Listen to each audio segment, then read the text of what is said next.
ꯋꯥꯈꯟꯗꯁꯨ ꯃꯣꯏ ꯂꯥꯛꯃꯤꯟꯅꯔꯤꯕ ꯃꯌꯥꯝꯗꯨꯒꯤ ꯃꯥꯡꯗꯁꯨ ꯆꯞ ꯃꯥꯟꯅꯕ ꯑꯣꯏꯖꯔꯗꯤ ꯍꯔꯥꯎꯖꯕ ꯑꯗꯨ ꯑꯣꯏꯈꯤꯗ꯭ꯔꯥ ꯑꯍꯥꯟꯕ ꯃꯛꯇꯗ ꯃꯌꯥꯝ ꯄꯨꯝꯅꯃꯛꯄꯨ ꯈꯨꯔꯨꯝꯖꯔꯤ ꯉꯁꯤ ꯑꯩꯅ ꯁꯦꯝꯖꯔꯤꯕ ꯚꯤꯗꯤꯑꯣ ꯑꯁꯤ ꯆꯠꯂꯤꯕ ꯆꯍꯤ 2025 ꯏꯪꯒꯤ SSLC ꯄꯔꯤꯈꯥꯗ ꯑꯁꯥꯝ ꯄꯨꯝꯕꯒꯤ ꯃꯤꯡꯆꯠ ꯂꯩꯅ ꯃꯥꯏ ꯄꯥꯛꯂꯛꯈ꯭ꯔꯕ ꯃꯅꯤꯄꯨꯔꯤ ꯃꯍꯩꯔꯣꯏꯁꯤꯡꯕꯨ ꯇꯔꯥꯝꯅ ꯑꯣꯛꯈꯤꯕ ꯁꯥꯍꯤꯇ꯭ꯌ ꯄꯔꯤꯁꯠ ꯑꯁꯥꯝꯅ ꯁꯤꯟꯈꯤꯕ ꯄ꯭ꯔꯣꯒ꯭ꯔꯥꯝ ꯑꯗꯨꯒꯤ ꯃꯇꯥꯡꯗꯅꯤ꯫ ꯄ꯭ꯔꯣꯒ꯭ꯔꯥꯝ ꯑꯁꯤꯒꯤ ꯃꯇꯥꯡꯗ ꯃꯌꯥꯝꯒꯤ ꯃꯥꯡꯗ ꯑꯩ ꯋꯥꯐꯝ ꯈꯔ ꯅꯩꯅꯖꯅꯤꯡꯗꯨꯅ ꯁꯦꯝꯖꯕꯅꯤ ꯚꯤꯗꯤꯑꯣ ꯑꯁꯤ꯫ ꯑꯍꯥꯟꯕꯗ ꯁꯥꯍꯤꯇ꯭ꯌ ꯄꯔꯤꯁꯠꯄꯨ ꯏꯀꯣꯛꯅꯅ ꯈꯨꯔꯨꯝꯖꯔꯤ ꯑꯃꯁꯨꯡ ꯊꯥꯒꯠꯆꯔꯤ꯫ ꯄꯔꯤꯈꯥꯗ ꯃꯥꯏ ꯄꯥꯛꯂꯛꯈꯤꯕ ꯃꯍꯩꯔꯣꯏꯁꯤꯡꯕꯨ ꯁꯥꯔꯇꯤꯐꯤꯀꯦꯠ ꯑꯣꯐ ꯑꯦꯄ꯭ꯔꯤꯁꯤꯌꯦꯁꯟ ꯄꯤꯗꯨꯅ ꯇꯔꯥꯝꯅ ꯑꯣꯛꯈꯤꯕ ꯁꯥꯍꯤꯇ꯭ꯌ ꯄꯔꯤꯁꯠꯀꯤ ꯊꯧꯕꯨꯕꯁꯤꯡꯕꯨ ꯑꯩꯈꯣꯏ ꯃꯩꯇꯩ ꯁꯃꯥꯖꯀꯤ ꯃꯅꯤꯄꯨꯔꯤ ꯁꯃꯥꯖꯀꯤ ꯃꯤꯑꯣꯏ ꯈꯨꯗꯤꯡꯃꯛꯅ ꯊꯥꯒꯠꯐꯝ ꯊꯣꯛꯄ꯭ꯔꯥ ꯍꯥꯏꯅ ꯈꯜꯂꯤ꯫ ꯊꯥꯒꯠꯇꯕꯁꯨ ꯉꯝꯂꯣꯏ, ꯃꯔꯝꯗꯤ ꯁꯥꯇ꯭ꯔ ꯃꯍꯩꯔꯣꯏꯁꯤꯡꯕꯨ ꯑꯉꯥꯡꯁꯤꯡꯕꯨ ꯄꯨꯛꯅꯤꯡ ꯊꯧꯒꯠꯄꯤꯕ ꯍꯥꯏꯕꯁꯦ ꯃꯄꯤ ꯃꯄꯥ ꯑꯣꯏꯕ ꯑꯩꯈꯣꯏꯒꯤ ꯌꯥꯝꯅ ꯑꯆꯧꯕ ꯊꯧꯗꯥꯡ ꯑꯃꯅꯤ꯫ ꯑꯗꯨꯕꯨ ꯀꯔꯤꯒꯨꯝꯕ ꯄ꯭ꯔꯣꯒ꯭ꯔꯥꯝ ꯑꯃ ꯁꯤꯜꯂꯕꯗꯤ ꯑꯩꯈꯣꯏ ꯈꯔ ꯑꯁꯣꯏꯕ ꯌꯥꯎꯕ ꯍꯥꯏꯕꯁꯦ ꯑꯩꯈꯣꯏ ꯃꯤꯑꯣꯏꯕꯒꯤ ꯍꯧꯅꯁꯥꯅꯤ꯫ ꯑꯗꯨꯅ ꯍꯟꯗꯛꯀꯤ ꯁꯤꯟꯈꯤꯕ ꯄ꯭ꯔꯣꯒ꯭ꯔꯥꯝ ꯑꯁꯤꯗ ꯈꯖꯤꯛ ꯑꯁꯣꯏꯕ ꯌꯥꯎꯈꯤꯕ꯭ꯔꯥ ꯍꯥꯏꯕꯁꯤꯅꯤ ꯑꯩꯅ ꯑꯣꯖꯥꯁꯤꯡꯒꯤ ꯃꯐꯝꯗ ꯍꯪꯒꯠꯆꯅꯤꯡꯕꯁꯦ꯫ ꯑꯩ ꯁꯥꯍꯤꯇ꯭ꯌ ꯄꯔꯤꯁꯠꯇ ꯃꯦꯝꯕꯔꯗꯤ ꯑꯣꯏꯖꯗꯦ, ꯑꯗꯨꯕꯨ ꯁꯥꯍꯤꯇ꯭ꯌ ꯄꯔꯤꯁꯠꯇ ꯌꯥꯎꯔꯤꯕ ꯑꯣꯖꯥꯁꯤꯡꯗꯨꯒ ꯈꯪꯅꯔꯨꯕꯒꯤ ꯃꯇꯨꯡꯏꯟꯅ ꯃꯇꯝ ꯃꯇꯝꯗ ꯁꯥꯍꯤꯇ꯭ꯌ ꯄꯔꯤꯁꯠꯀꯤ ꯑꯣꯖꯥꯁꯤꯡꯗꯨꯅ ꯑꯩꯕꯨ ꯅꯨꯡꯁꯤꯕꯤꯗꯨꯅ ꯑꯗꯨꯝ ꯄꯥꯎꯁꯦ ꯌꯧꯕꯤꯔꯛꯏ꯫ ꯑꯗꯨꯅ ꯄ꯭ꯔꯣꯒ꯭ꯔꯥꯝ ꯑꯁꯦ ꯁꯤꯜꯂꯤ ꯍꯥꯏꯕꯁꯦ ꯑꯩ ꯑꯣꯖꯥꯁꯤꯡꯒꯤ ꯃꯆꯤꯟꯗꯒꯤ ꯇꯥꯕ ꯐꯪꯖꯔꯦ꯫ ꯑꯗꯨꯒꯤ ꯃꯇꯨꯡꯏꯟꯅ ꯅꯣꯡꯃ ꯅꯤꯅꯤ ꯃꯇꯨꯡꯗ ꯑꯃꯨꯛ ꯑꯣꯖꯥꯁꯤꯡꯒꯤ ꯃꯆꯤꯟꯗꯒꯤ ꯇꯥꯕ ꯐꯪꯂꯕꯒꯤ ꯅꯣꯡꯃ ꯅꯤꯅꯤ ꯃꯇꯨꯡꯗ ꯑꯃꯨꯛ ꯑꯩꯅ WhatsApp ꯒ꯭ꯔꯨꯞ ꯑꯃꯗꯒꯤ ꯍꯥꯏꯕꯗꯤ ꯁꯥꯔꯇꯤꯐꯤꯀꯦꯠ ꯄꯤꯒꯗꯧꯔꯤꯕ ꯑꯉꯥꯡꯁꯤꯡꯗꯨꯒꯤ ꯂꯤꯁꯁꯦ ꯑꯩꯅ ꯐꯪꯕ ꯉꯝꯖꯈꯤ꯫ ꯑꯗꯨꯒꯤ ꯂꯤꯁ ꯑꯗꯨꯗ ꯑꯩꯅ ꯑꯩꯒꯤ ꯃꯔꯤ ꯃꯇꯥꯡ ꯑꯣꯏꯕ ꯑꯉꯥꯡꯁꯤꯡ ꯈꯔꯁꯨ ꯐꯥꯔꯁ ꯗꯤꯕꯤꯖꯟ ꯄꯥꯁ ꯇꯧꯔꯤ꯫ ꯑꯗꯣ ꯃꯈꯣꯏꯒꯤ ꯃꯤꯡꯗꯣ ꯌꯥꯎꯕ꯭ꯔꯥ ꯍꯥꯏꯅ ꯌꯦꯡꯕ ꯃꯇꯝꯗ ꯃꯈꯣꯏꯒꯤ ꯁ꯭ꯀꯨꯜꯗꯨꯒꯤ ꯃꯤꯡꯗꯣ ꯑꯩꯅ ꯑꯍꯥꯟꯕꯗ ꯊꯤꯔꯦ꯫ ꯁ꯭ꯀꯨꯜꯗꯨꯗ ꯄꯥꯁ ꯇꯧꯕ ꯁꯥꯇ꯭ꯔꯁꯤꯡ ꯑꯃꯈꯛꯀꯤ ꯃꯃꯤꯡꯗꯤ ꯌꯥꯎꯔꯤ, ꯑꯗꯨ ꯑꯩꯒꯤ ꯃꯔꯤ ꯃꯇꯥꯡ ꯑꯣꯏꯔꯤꯕ ꯅꯨꯄꯤ ꯃꯆꯥꯁꯤꯡꯒꯤ ꯃꯃꯤꯡꯁꯦ ꯌꯥꯎꯔꯝꯗꯦ꯫ ꯑꯗꯨꯗ ꯑꯩꯅ ꯐꯣꯟ ꯇꯧꯅ ꯑꯉꯥꯡꯁꯤꯗ ꯍꯪꯉꯤ, "ꯅꯪ ꯐꯥꯔꯁ ꯗꯤꯕꯤꯖꯟ ꯄꯥꯁ ꯇꯧꯕ ꯅꯠꯇ꯭ꯔꯥ?" "ꯍꯣꯏ ꯇꯧꯔꯤ" ꯍꯥꯏꯅ ꯍꯥꯏꯔꯛꯑꯦ꯫ "ꯑꯗꯣ ꯅꯪꯒꯤ ꯃꯤꯡꯗꯤ ꯁꯤꯗ ꯌꯥꯎꯗꯕ ꯃꯥꯜꯂꯤ, ꯀꯔꯝꯕ ꯁ꯭ꯀꯨꯜꯒꯤꯅꯣ?" ꯍꯥꯏꯅ ꯍꯪꯕꯗ ꯁꯤꯅꯤ ꯁꯤꯅꯤ ꯍꯥꯏꯔꯦ꯫ ꯑꯗꯨꯒꯤ ꯃꯇꯨꯡꯏꯟꯅ ꯑꯩꯅ ꯁꯥꯍꯤꯇ꯭ꯌ ꯄꯔꯤꯁꯠꯀꯤ ꯑꯣꯖꯥ ꯑꯁꯤꯗ ꯑꯩꯅ ꯃꯃꯤꯡꯗꯤ ꯄꯟꯖꯔꯔꯣꯏꯒꯦ ꯑꯣꯖꯥꯗꯨꯗ ꯑꯩꯅ ꯍꯪꯖꯈꯤꯕꯅꯤ, "ꯑꯣꯖꯥ ꯁꯨꯃꯥꯏꯅ ꯇꯧꯅ ꯁ꯭ꯀꯨꯜꯁꯤꯒꯤ ꯁꯥꯇ꯭ꯔ ꯑꯃꯈꯛꯀꯤ ꯃꯃꯤꯡ ꯌꯥꯎꯔꯛꯇ꯭ꯔꯦ, ꯃꯍꯩꯔꯣꯏ ꯅꯨꯄꯤ ꯃꯆꯥ ꯑꯃꯒꯤ ममिंग यावरक्ते कमाइन तौरीबजानो ओजा लिस्ट से असिना फाइनल लिस्ट ओइगदौरीब्रा हाइना हंगबा मतमदा असिगी लिस्ट सिदि दुम लामसम अमा सेमगा थोखिबनी अदु मखोय पुनमक फर्स्ट डिविजन फंग पास तौबा पुनमक पिदौरीबनी मखोयसु लाखदौबनी हाइना हाइरकनी अदुगी मतुंग इनबा आइसु मखोयदा हाइगरे अदो अगांसिंदुसु याम एक्साइटेड ओइरे मखोयसु अदुइदि अखोयसु लाकनी हाइना अदुगा प्रोग्राम गी नोमा ममांगदा मोय कन्फर्म तौजरे अगांसिंगसे ꯑꯩꯒꯤ ꯃꯤꯡꯗꯣ ꯌꯥꯎꯗ꯭ꯔꯒꯗꯤ ꯑꯣꯖꯥ ꯍꯌꯦꯡ ꯑꯃꯨꯛ ꯀꯧꯕꯤꯔꯛꯇ꯭ꯔꯒꯗꯤ ꯀꯃꯥꯏꯅ ꯇꯧꯕ ꯍꯥꯏꯕꯒꯤ ꯌꯥꯝꯅ ꯆꯤꯡꯅꯅꯤꯡꯉꯥꯏ ꯑꯣꯏꯅ ꯋꯥꯍꯪ ꯑꯃꯗ ꯍꯪꯉꯛꯄꯗꯨꯒꯤ ꯃꯇꯨꯡ ꯏꯟꯅ ꯑꯩꯅ ꯑꯃꯨꯛ ꯁꯥꯍꯤꯇ꯭ꯌ ꯄꯔꯤꯁꯠꯀꯤ ꯑꯣꯖꯥꯗꯨꯗ ꯍꯪꯖꯔꯦ ꯍꯪꯕꯒꯤ ꯃꯇꯨꯡꯗ ꯀꯟꯐꯥꯔꯝ ꯌꯥꯝꯅ ꯀꯟꯐꯤꯗꯦꯟ ꯂꯩꯅ ꯍꯥꯏꯔꯛꯄꯗꯨꯅ ꯑꯩꯁꯨ ꯃꯈꯣꯏꯗ ꯍꯥꯏꯈ꯭ꯔꯦ ꯅꯣꯏ ꯂꯥꯛꯇꯕ ꯌꯥꯗꯦ ꯍꯥꯏꯅ ꯍꯌꯦꯡꯁꯦ ꯑꯗꯨ ꯄ꯭ꯔꯣꯒ꯭ꯔꯥꯝ ꯅꯨꯃꯤꯠꯇꯨꯗ ꯑꯩꯗꯤ ꯄ꯭ꯔꯣꯒ꯭ꯔꯥꯝꯗꯤ ꯁꯔꯨꯛ ꯌꯥꯕ ꯉꯝꯖꯍꯧꯗ꯭ꯔꯦ ꯑꯗꯨ ꯃꯈꯣꯏ ꯃꯐꯝꯗꯣ ꯂꯥꯞꯄꯅꯤꯅ ꯃꯈꯣꯏꯁꯨ ꯌꯥꯝꯅ ꯉꯟꯅ ꯑꯌꯨꯛ ꯄꯨꯡ 5:30ꯗꯒꯤ ꯔꯦꯗꯤ ꯇꯧꯔꯒ ꯄꯨꯡ 6:30ꯗꯒꯤ ꯒꯥꯔꯤꯁꯦ थारक्पसिना पुंग 10:30 दाइदा श्रीबार जीपी ऑफिस का थोंगे प्रोग्राम मफमसिद भेनुदा अदुगा प्रोग्राम से मखोय हौरे हाइना अमु फोन तौरपदि लेप्ते अगांसिंगसे अदुगी मतुंगिना स्कूल की मिंग छात्र सिंगदुगी ममिंग अममम तौना कौना सर्टिफिकेट पीबा हौखरे हौरबोय मतुंगदा अगांसिना फोन तौरे असुमाइना अैगी मिंगदि कौबिरक्त्रे ओजा हाइना यामना नुंगाइतबा खोंजेलदा अदु ताबदा इशु वखलसे नुंगाइत्रे करिनादि अैना मोइदा याम कॉन्फिडेंट लेना कौरकपनिना अमु मोइदा फंगदना चटखरगदि याम नुंगाइरोइदबा नत्रगा साहित्य परिषदकी मरमदा मोइना करि खनखिदबा अैगी मरमदा अखोइ ओजासिंगि मरमदा करि खनखिदबा हाइबदुगा अैना नुंगाइजददना अैना अगांगदुदा अदुदि नंग स्टेजता काखलगा एनी ओजा हमदा अै वारि सानहल्लो अैंगोंदा अदो मागना ओजा नुपी अमगा वारि सानहल्ली ओजा नुपी सिना मु ओजा अमदा पीरगा अैगा वारि सानाइ अैना ओजादुदा हाइजबनी ओजा सुमाइ सुमाइ तौना ओजादा अैना WhatsApp तौगिबनी ओजादुदा अदुगा ममिंगसे असिनि सिनि माउंदा सर्टिफिकेट मार्कशीट लोइ यावरकपनि अमता येंगु खरा सिंबिउ हाइना ओजादुना नुंसिबिदुना माइ ममिंगसे कलेक्शन तौरगा सर्टिफिकेट तुदि पिबिरए अदुदा अैना हाइजनिंगबदि सिनि ngasai साहित्य परिषद यावरिबा ओजासिंग यामना एक्सपर्ट ओइरबा हेसिंगबा ओजासिंग नतनी ꯑꯗꯨ ꯀꯔꯝꯍꯥꯏꯅ ꯂꯤꯁꯁꯦ ꯁꯦꯝꯕꯗ ꯆꯤꯊꯍꯧꯔꯤꯕ ꯑꯗꯨ ꯆꯤꯊꯍꯧꯔꯦ ꯍꯥꯏꯅ ꯈꯜꯂꯒꯁꯨ ꯑꯩꯈꯣꯏ ꯄ꯭ꯔꯣꯒ꯭ꯔꯥꯝꯁꯦ ꯁꯨꯝ ꯁꯤꯜꯂꯛꯄꯗ ꯑꯁꯨꯃꯥꯏꯅ ꯃꯤꯡ ꯈꯔ ꯆꯤꯊꯍꯧꯔꯦ, ꯍꯧꯖꯤꯛ ꯅꯧꯅ ꯃꯤꯡ ꯈꯔ ꯑꯩꯈꯣꯏ ꯑꯣꯐꯤꯁ ꯔꯨꯝꯗ ꯂꯥꯛꯏ, ꯃꯈꯣꯏꯗꯨꯒꯤ ꯃꯤꯡꯗꯣ ꯑꯃꯨꯛ ꯀꯧꯈꯠꯆꯔꯛꯀꯦ ꯍꯥꯏꯅ ꯁ꯭ꯇꯦꯖꯇ ꯀꯧꯈꯠꯂꯒ ꯄꯤꯕꯤꯔꯝꯂꯒꯗꯤ ꯑꯉꯥꯡꯁꯤꯡꯗꯨꯒꯤ ꯋꯥꯈꯜꯗꯁꯨ ꯃꯣꯏ ꯂꯥꯛꯃꯤꯟꯅꯔꯤꯕ ꯃꯌꯥꯝꯗꯨꯒꯤ ꯃꯥꯡꯗꯁꯨ ꯆꯞ ꯃꯥꯟꯅꯕ ꯑꯣꯏꯖꯔꯗꯤ ꯍꯔꯥꯎꯖꯕ ꯑꯗꯨ ꯑꯣꯏꯈꯤꯗ꯭ꯔ ꯃꯥꯜꯂꯦ꯫ ꯑꯗꯨꯃꯥꯏꯅ ꯁ꯭ꯇꯦꯖꯇ ꯀꯧꯈꯠꯈꯤꯗ꯭ꯔ ꯃꯥꯜꯂꯦ꯫ ꯑꯗꯨꯝ ꯃꯥꯒꯤ ꯃꯈꯨꯠꯇꯗꯤ ꯑꯗꯨꯝ ꯁꯥꯔꯇꯤꯐꯤꯀꯦꯠꯁꯦ ꯁꯤꯟꯅꯕꯤꯔꯛꯄ ꯑꯣꯏ ꯃꯥꯜꯂꯦ꯫ ꯁꯥꯔꯇꯤꯐꯤꯀꯦꯠꯇꯨꯗꯤ ꯃꯈꯨꯠꯇ ꯁꯤꯟꯅꯕꯤꯔꯛꯑꯦ ꯍꯥꯏ꯫ ꯑꯗꯨꯒ ꯑꯃꯅ ꯑꯩꯅ ꯁꯥꯍꯤꯇ꯭ꯌ ꯄꯔꯤꯁꯠꯀꯤ ꯑꯣꯖꯥꯁꯤꯡꯗ ꯍꯪꯒꯠꯆꯅꯤꯡꯕ ꯑꯃꯅ 100% MIL ꯃꯅꯤꯄꯨꯔꯤꯗ, ꯑꯗꯨꯒ ꯃꯅꯤꯄꯨꯔꯤ ꯃꯤꯗꯤꯌꯝꯒꯤ ꯁꯥꯇ꯭ꯔ ꯐꯥꯔꯁ ꯗꯤꯕꯤꯖꯟ ꯃꯍꯩꯔꯣꯏꯁꯤꯡꯗꯅꯤ ꯄꯤꯈꯤꯕ ꯀ꯭ꯔꯥꯏꯇꯦꯔꯤꯌꯥꯁꯦ꯫ ꯑꯗꯨꯒ ꯃꯅꯤꯄꯨꯔꯤ ꯃꯤꯗꯤꯌꯝꯗ ꯇꯝꯂꯤꯕ ꯁꯥꯇ꯭ꯔ ꯃꯍꯩꯔꯣꯏꯁꯤꯡ MIL ꯃꯅꯤꯄꯨꯔꯤ ꯂꯧꯔꯒ 100ꯗ 100 ꯐꯪꯕ ꯍꯥꯏꯁꯤꯗꯤ ꯃꯈꯣꯏꯒꯤꯗꯃꯛꯇꯗꯤ ꯊꯣꯏꯅ ꯂꯨꯕ, ꯍꯥꯏꯕꯗꯤ ꯇꯝꯂꯤꯕ ꯃꯤꯗꯤꯌꯝꯗꯨꯁꯨ ꯃꯅꯤꯄꯨꯔꯤ, ꯐꯪꯂꯤꯕ ꯂꯥꯏꯔꯤꯛꯁꯤꯡꯗꯨꯁꯨ ꯂꯣꯏꯅ ꯃꯅꯤꯄꯨꯔꯤ, ꯑꯣꯖꯥꯁꯨ ꯂꯣꯏꯅ ꯑꯦꯚꯦꯂꯦꯕꯜ ꯅꯠꯇꯅꯤ ꯃꯈꯣꯏꯒꯤꯗꯤ꯫ ꯃꯈꯣꯏꯅ 100 ꯐꯪꯕꯒ ꯏꯪꯂꯤꯁ ꯃꯤꯗꯤꯌꯝ ꯄ꯭ꯔꯥꯏꯚꯦꯠ ꯁ꯭ꯀꯨꯜꯗ ꯇꯝꯂꯒ MIL ꯃꯅꯤꯄꯨꯔꯤ ꯂꯧꯔꯒ MILꯗ 99 ꯐꯪꯉꯛꯄ ꯍꯥꯏꯕꯁꯦ ꯑꯁꯤ ꯌꯥꯝꯅ ꯈꯖꯤꯛ ꯈꯦꯠꯅꯕ꯭ꯔꯥ ꯍꯥꯏꯅ ꯈꯜꯂꯤ꯫ ꯀꯔꯤꯒꯤꯅꯣ ꯍꯥꯏꯗꯤ ꯂꯥꯏꯔꯤꯛ ꯑꯦꯚꯦꯂꯦꯕꯜ ꯑꯣꯏꯗꯕ, ꯑꯣꯖꯥ ꯑꯦꯚꯦꯂꯦꯕल ꯑꯣꯏꯔꯝꯗꯕ ꯌꯥꯏ ꯄ꯭ꯔꯥꯏꯚꯦꯠ ꯏꯪꯂꯤꯁ ꯃꯤꯗꯤꯌꯝ ꯁ꯭ꯀꯨꯜꯗ꯫ ꯏꯪꯂꯤꯁ ꯃꯤꯗꯤꯌꯝꯗ ꯇꯣꯞꯄꯔ ꯃꯅꯤꯄꯨꯔꯤ MILꯗ, ꯑꯗꯨꯒꯤ ꯀ꯭ꯔꯥꯏꯇꯦꯔꯤꯌꯥ ꯑꯃ ꯊꯝꯕꯤꯔꯝꯃꯒꯗꯤ ꯌꯥꯝꯅ ꯐꯖꯒꯗ꯭ꯔꯥ ꯍꯥꯏꯅ ꯈꯟꯖꯔꯝꯕꯅꯤ ꯑꯩꯗꯤ꯫ ꯍꯥꯏꯕꯗꯤ ꯏꯪꯂꯤꯁ ꯃꯤꯗꯤꯌꯝ ꯇꯝꯂꯤꯕ ꯁꯥꯇ꯭ꯔꯗꯣ ꯃꯥꯅ ꯃꯅꯤꯄꯨꯔꯤ MIL ꯄꯤꯛꯂꯤꯉꯩꯗꯒꯤ ꯃꯅꯤꯄꯨꯔꯤꯗꯣ ꯂꯧꯔꯛꯑꯒ ꯃꯥꯅ SSLC ꯄꯔꯤꯈꯥꯗ 99 ꯐꯪꯉꯛꯄ ꯍꯥꯏꯁꯦ ꯌꯥꯝꯅ ꯑꯔꯥꯏꯕ ꯊꯕꯛ ꯑꯃꯗꯤ ꯅꯠꯇ ꯃꯥꯜꯂꯦ ꯍꯥꯏꯅ ꯈꯟꯖꯩ꯫ ꯑꯁꯤꯒꯤ ꯃꯇꯥꯡꯁꯤꯗꯁꯨ ꯑꯣꯖꯥꯁꯤꯡ ꯑꯃꯨꯛ ꯅꯩꯅꯕꯤꯌꯨ꯫ ꯀꯔꯤꯒꯨꯝꯕ ꯃꯊꯪꯒꯤ ꯆꯍꯤꯗ ꯑꯃꯨꯛ ꯄ꯭ꯔꯣꯒ꯭ꯔꯥꯝ ꯁꯤꯟꯕꯤꯕ ꯇꯥꯔꯒꯗꯤ ꯑꯩꯅ ꯁꯥꯍꯤꯇ꯭ꯌ ꯄꯔꯤꯁꯠꯀꯤ ꯑꯣꯖꯥꯁꯤꯡꯗ ꯑꯩꯒꯤ ꯃꯥꯏꯀꯩꯗꯒꯤ ꯑꯄꯤꯜ ꯑꯃꯇꯪ ꯊꯝꯖꯅꯤꯡꯏ꯫ ꯍꯥꯏꯕꯗꯤ ꯃꯅꯤꯄꯨꯔꯤ ꯃꯤꯗꯤꯌꯝ ꯇꯝꯂꯤꯕ ꯁꯥꯇ꯭ꯔ ꯃꯁꯤꯡꯁꯦ ꯅꯣꯡꯃꯒꯤ ꯂꯤꯛꯁꯤꯜꯂꯛꯂꯤꯕꯅꯤꯅ ꯑꯩꯈꯣꯏꯅ ꯃꯅꯤꯄꯨꯔꯤ ꯃꯤꯗꯤꯌꯝꯗ ꯐꯥꯔꯁ ꯗꯤꯕꯤꯖꯟ ꯄꯥꯁ ꯇꯧꯕ ꯈꯛꯇꯗ ꯅꯠꯇꯅ ꯐꯥꯔꯁ ꯗꯤꯕꯤꯖꯟ, ꯁꯦꯀꯦꯟ ꯗꯤꯕꯤꯖꯟ, ꯊꯥꯔꯠ ꯗꯤꯕꯤꯖꯟ ꯇꯝꯂꯤꯕ ꯁꯥꯇ꯭ꯔ ꯈꯨꯗꯤꯡꯃꯛꯇ ꯑꯩꯈꯣꯏꯅ ꯁꯥꯔꯇꯤꯐꯤꯀꯦꯠ ꯑꯣꯐ ꯑꯦꯄ꯭ꯔꯤꯁꯤꯌꯦꯁꯟꯁꯦ ꯄꯤꯕꯤꯕ꯫ ꯑꯗꯨꯒ ꯑꯦꯅꯤ ꯃꯤꯗꯤꯌꯝ, ꯅꯣꯟ ꯃꯅꯤꯄꯨꯔꯤ ꯃꯤꯗꯤꯌꯝ, ꯏꯪꯂꯤꯁ ꯃꯤꯗꯤꯌꯝ, ꯑꯦꯅꯤ ꯃꯤꯗꯤꯌꯝꯗꯒꯤ MIL ꯂꯧꯕ ꯁꯥꯇ꯭ꯔ ꯈꯨꯗꯤꯡꯃꯛꯇꯁꯨ ꯑꯦꯄ꯭ꯔꯤꯁꯤꯌꯦꯁꯟꯁꯦ ꯄꯤꯕꯤꯕ꯫ ꯑꯗꯨ ꯑꯣꯏꯔꯒꯗꯤ ꯑꯩꯈꯣꯏ ꯆꯥꯎꯅ ꯀꯣꯟꯁꯤꯟꯕ, ꯍꯥꯏꯕꯗꯤ ꯑꯩꯈꯣই ꯃꯤꯁꯤꯡ ꯂꯤꯛꯄꯅꯤꯅ ꯑꯩꯈꯣꯏꯁꯦ ꯀꯣꯟꯁꯤꯟꯕ ꯇꯥꯏ ꯃꯤꯄꯨꯝ ꯈꯨꯗꯤꯡꯃꯛꯇ꯫ ꯑꯩꯈꯣꯏ ꯑꯃꯒ ꯋꯥꯈꯜ ꯅꯨꯡꯉꯥꯏꯅꯗꯕꯁꯦ ꯑꯣꯏꯍꯟꯗꯕ, ꯃꯌꯥꯝ ꯄꯨꯝꯅꯃꯛꯁꯦ ꯆꯞ ꯃꯥꯟꯅꯅ ꯀꯣꯟꯁꯤꯟꯕꯤꯕ ꯇꯥꯏ꯫ ꯃꯔꯝꯗꯤ ꯍꯧꯖꯤꯛ ꯏꯪꯂꯤꯁ ꯃꯤꯗꯤꯌꯝ ꯇꯝꯂꯤꯕ 99 ꯐꯪꯉꯤꯕ ꯃꯅꯤꯄꯨꯔꯤꯗ 99 ꯐꯪꯂꯛꯂꯤꯕ ꯁꯥꯇ꯭ꯔ ꯑꯁꯦ ꯍꯌꯦꯡ ꯍꯥꯌꯔ ꯁꯦꯀꯦꯟꯗꯔꯤ ꯀꯥꯔꯒ ꯃꯅꯤꯄꯨꯔꯤ MIL ꯑꯃꯨꯛ ꯂꯧꯈꯤꯒꯗ꯭ꯔꯥ ꯅꯠꯇ꯭ꯔꯒ ꯂꯧꯔꯣꯏꯗ꯭ꯔꯥ, ꯃꯁꯤꯁꯨ ꯑꯩꯈꯣꯏꯅ ꯈꯟꯅꯕ ꯇꯥꯏ꯫ ꯁꯥꯇ꯭ꯔꯒꯤ MIL ꯃꯅꯤꯄꯨꯔꯤ ꯂꯧꯕ ꯁꯥꯇ꯭ꯔꯁꯤꯡꯁꯦ ꯑꯗꯨꯝ ꯂꯤꯛꯊꯔꯛꯏꯁꯦ, ꯑꯁꯤꯒꯤ ꯃꯔꯝꯁꯤꯁꯨ ꯑꯩꯈꯣꯏꯅ ꯊꯤꯒꯠꯄꯤꯕ ꯇꯥꯏ꯫ ꯀꯔꯤꯅꯣ ꯍꯥꯏꯕꯗꯤ SSLC ꯂꯣꯏꯔꯒ BA ꯂꯣꯏꯔꯒ MA ꯌꯨꯅꯤꯚꯔꯁꯤꯇꯤꯒꯤ ꯂꯦꯚꯦꯜ ꯐꯥꯎꯗ ꯑꯩꯈꯣꯏ ꯃꯅꯤꯄꯨꯔꯤ ꯗꯤꯄꯥꯔꯠꯃꯦꯟꯠꯁꯦ ꯑꯩꯈꯣꯏ ꯁꯥꯇ꯭ꯔ ꯂꯩꯔꯛꯇ꯭ꯔꯕ ꯇꯥꯔꯒꯗꯤ ꯃꯅꯤꯄꯨꯔꯤ ꯁꯥꯍꯤꯇ꯭ꯌ ꯄꯔꯤꯁꯠ ꯁꯤꯁꯨ ꯂꯩꯈꯤꯒꯗ꯭ꯔꯥ ꯍꯥꯏꯕꯒꯤ ꯋꯥꯍꯪ ꯑꯃꯁꯨ ꯂꯩꯕꯅꯤꯅ ꯑꯩꯈꯣꯏꯅ ꯁꯥꯇ꯭ꯔ ꯁꯥꯍꯤꯇ꯭ꯌ ꯅꯩꯅꯕꯒꯤ ꯃꯤ ꯂꯩꯇ꯭ꯔꯒꯗꯤ ꯄꯔꯤꯁꯠ ꯂꯩꯔꯨꯅ ꯀꯔꯤ ꯇꯧꯔꯨꯅꯤ? ꯑꯗꯨꯅ ꯑꯩꯈꯣꯏ ꯁꯥꯇ꯭ꯔꯁꯤꯡꯗ ꯑꯩꯈꯣꯏꯅ ꯃꯅꯤꯄꯨꯔꯤ MILꯁꯦ ꯂꯧꯅꯕꯒꯤꯗꯃꯛꯇ ꯃꯈꯣꯏꯗꯁꯨ ꯑꯦꯟꯀꯔꯦꯖ ꯇꯧꯕꯤꯕ ꯇꯥꯏ꯫ ꯑꯁꯤꯒꯤ ꯃꯇꯥꯡꯗꯁꯨ ꯃꯌꯥꯝ ꯄꯨꯝꯅꯃꯛ ꯄꯨꯛꯅꯤꯡ ꯆꯤꯡꯁꯤꯟꯖꯔꯤ꯫ ꯃꯌꯥꯝ ꯄꯨꯝꯅꯃꯛ ꯑꯣꯖꯥꯁꯤꯡꯅ ꯈꯖꯤꯛ ꯈꯟꯊꯕꯤꯔꯦ ꯍꯥꯏꯔꯒ ꯃꯊꯪꯒꯤ ꯆꯍꯤꯒꯤ ꯇꯧꯕꯤꯕꯗꯗꯤ ꯑꯦꯄ꯭ꯔꯤꯁꯤꯌꯦꯠ ꯇꯧꯕ ꯃꯇꯝꯗ ꯁꯥꯇ꯭ꯔ ꯈꯨꯗꯤꯡꯃꯛꯄꯨ ꯀꯣꯟꯁꯤꯟꯕꯤꯌꯨ, ꯁꯥꯇ꯭ꯔ ꯄꯨꯝꯅꯃꯛꯄꯨ ꯂꯧꯁꯤꯟꯕꯤꯌꯨ꯫ ꯃꯅꯤꯄꯨꯔꯤ ꯃꯤꯗꯤꯌꯝ ꯇꯝꯕ ꯁꯥꯇ꯭ꯔ ꯈꯨꯗꯤꯡꯃꯛ, ꯃꯅꯤꯄꯨꯔꯤ MIL ꯂꯧꯕ ꯁꯥꯇ꯭ꯔ ꯈꯨꯗꯤꯡꯃꯛ ꯑꯩꯈꯣꯏ ꯃꯅꯤꯄꯨꯔꯤ ꯁꯥꯍꯤꯇ꯭ꯌ ꯄꯔꯤꯁꯠꯅ ꯁꯥꯔꯇꯤꯐꯤꯀꯦꯠ ꯑꯣꯐ ꯑꯦꯄ꯭ꯔꯤꯁꯤꯌꯦꯁꯟ ꯄꯤꯕꯗ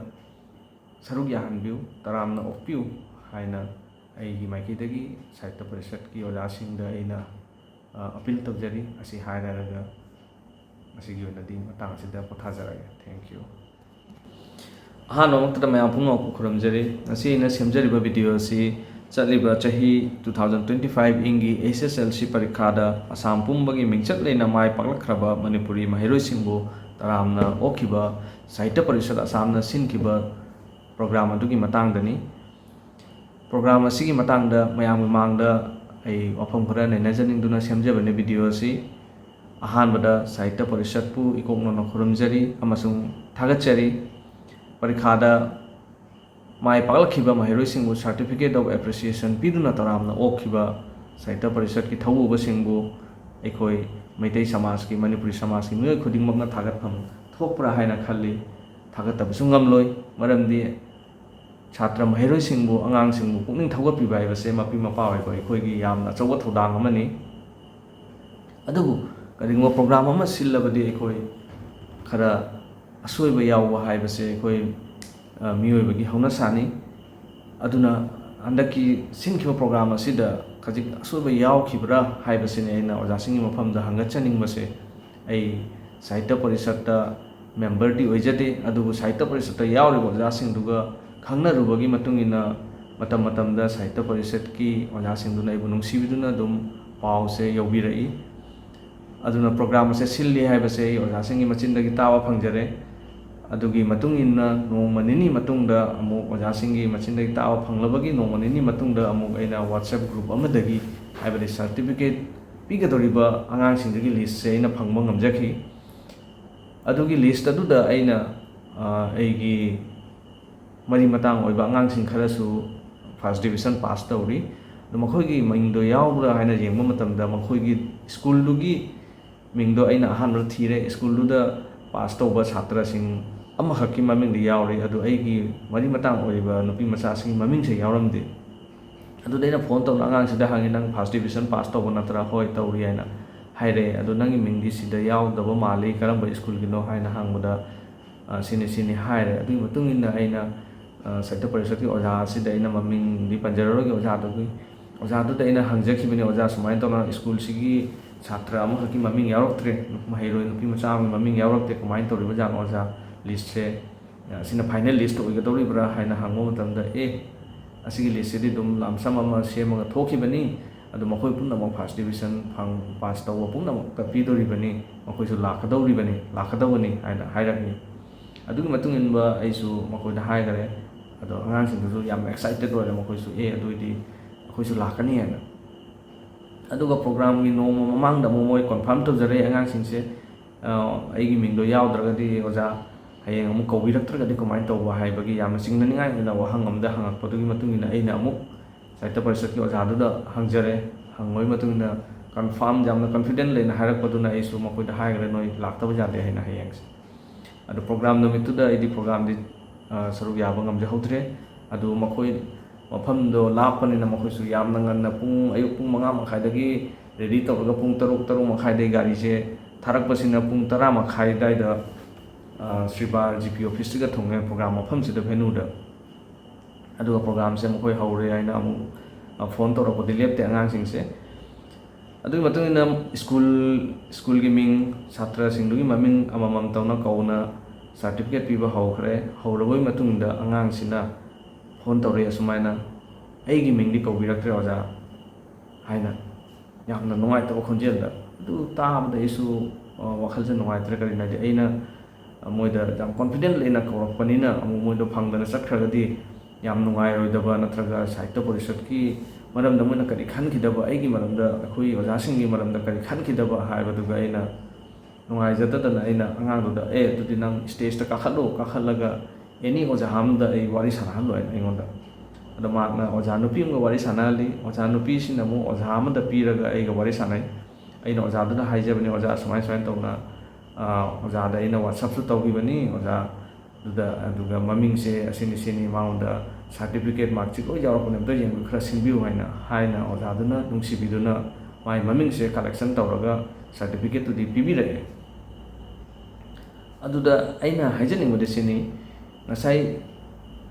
साहित्य परिषद यावरिबा ओझासिंग यामना एक्सपर्ट ओइरबा हेसिंगनबा ओझासिंग नतनि अदु करमाइना लिस्ट से सेमर चिथा होरिबा अदु चिथा होरे हाइना खल्लगसु अखोइ प्रोग्राम से सुम सिलकपदा असमाइना मिंग खरा चिथा होरे हजिक नौना मिंग खरा अखोइ ऑफिस रूमदा लाई